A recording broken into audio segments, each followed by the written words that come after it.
Hello বন্ধুরা, আসসালামু আলাইকুম। আপনারা কেমন আছেন?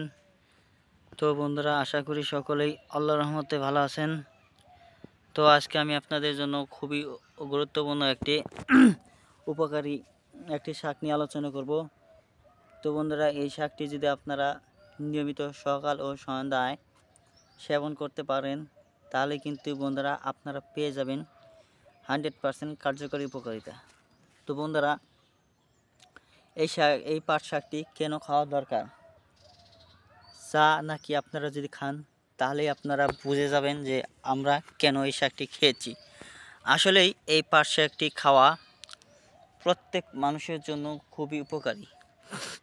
তো বন্ধুরা, তার কারণ হচ্ছে এই শাকটি খেলে বন্ধুরা এতই পরিমাণ স্বাদ লাগে যে যদি বন্ধুরা আপনারা এই শাকটি ঝোল শাক হিসাবে খেতে পারেন, কিংবা বন্ধুরা আপনারা শাক হিসাবে খেতে পারেন, যে কোনো উপায়ে এই শাকটি কিন্তু খাওয়া যায়। বন্ধুরা, এই শাকটি খাওয়ার পর যাদের পেটের মধ্যে কৃমি রয়েছে, ছোটো কৃমি, গোড়া কৃমি, তো আমাদের কৃমি কিন্তু আপনাদের পেটের জন্য খুবই খারাপ।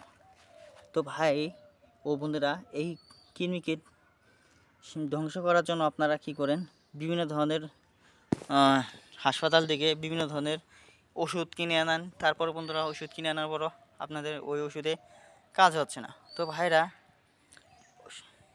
কৃমিকে ধ্বংস করতে হলে আপনাদের ঘরোয়া ঝোল শাক যদি নিয়মিত খেতে পারেন, এই পাট শাকের ঝোল শাক, তাহলে কিন্তু বন্ধুরা আপনারা দেখবেন যে একটানা 15 দিন খেতে খাবেন।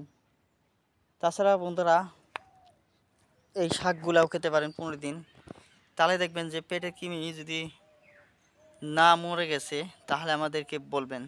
তার কারণ হচ্ছে বন্ধুরা, এই কৃমি আপনাদের শরীর ও স্বাস্থ্যের জন্য খুবই ক্ষতিকর। এই কৃমির জন্য বন্ধুরা আপনারা বিভিন্ন ধরনের সুস্বাদু খাবার খান, তারপরে রোগ প্রতিরোধ ক্ষমতা কমে যায়। বন্ধুরা, এই কৃমি আপনাদের সমস্ত খাদ্য হজম করে ফেলেই আপনারা ভালো মন্দ খাবার খান না কেন, তারপরও কাজ হয় না। তো বন্ধুরা, বিশ্বাস করে এই পাট শাকগুলো আপনাদের খেয়ে দেখেন।